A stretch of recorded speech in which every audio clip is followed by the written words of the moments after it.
హరి ఓం శ్రీ గురుభ్యో నమః. హరి ఓం. స్వామి స్ఫూర్తి.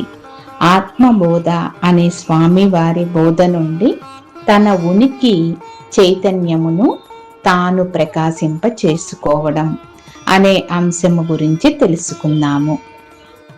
పిల్లవాడికి తల్లి ఒక్కొక్క ఇంద్రియాన్ని నేర్పిస్తుంది. నీ చెయ్యేదిరా, వాడు చెయ్యెత్తి చూపిస్తాడు. నీ ముక్కేదిరా అంటే ముక్కు చూపిస్తాడు. నీ కన్ను ఏదిరా, కన్ను చూపిస్తాడు.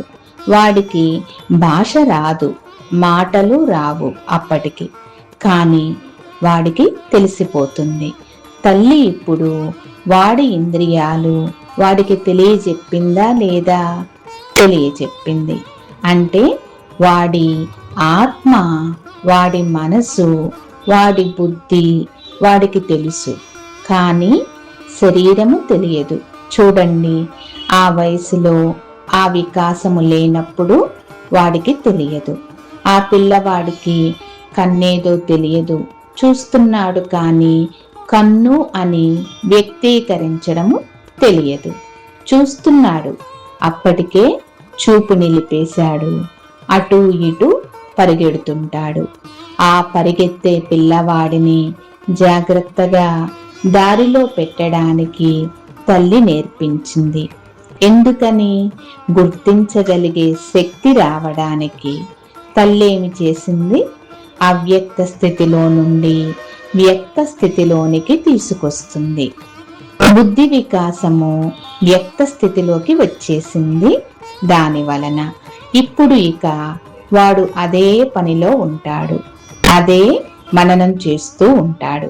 కొంతకాలానికి ఈ ఇంద్రియాలు నాకు వికాసం చెందలేదే, తెలుసుకోవలసినంతగా తెలియలేదే, నా వృత్తి జ్ఞానం, నా వాసనా జ్ఞానం, నా సంస్కారాలకి ఇంద్రియాలు ఉపయోగపడడం లేదే అన్న ప్రశ్న 8 ఏళ్లకు వచ్చేస్తుంది. 8 ఏళ్ల వయసుకి ఇంద్రియ వికాసం పూర్తయిపోయింది నిజానికి మాట్లాడితే, కానీ లోపల ఉన్న విషయ వికాసం పూర్తి అవ్వలేదు. ఈ ఇంద్రియాలని విషయ వికాసం వైపు వాడాడు. ఇప్పుడు 25 సంవత్సరాల వయసు వచ్చేసింది. ఇంద్రియ వికాసం కూడా వచ్చేసింది.